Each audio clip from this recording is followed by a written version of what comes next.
Hello, good morning. Coffee tayo dito sa panda.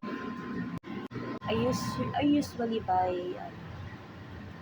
what do you call this? Whole wheat pandesal. And meron this coffee and whole wheat lang for this. Ito.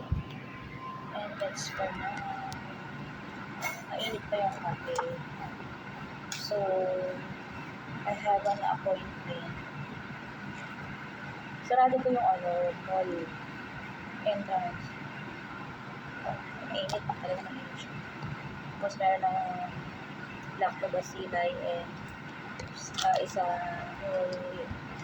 yun lang yung for breakfast ko. Tapos magla-lunch ako ng mga alas 3 na.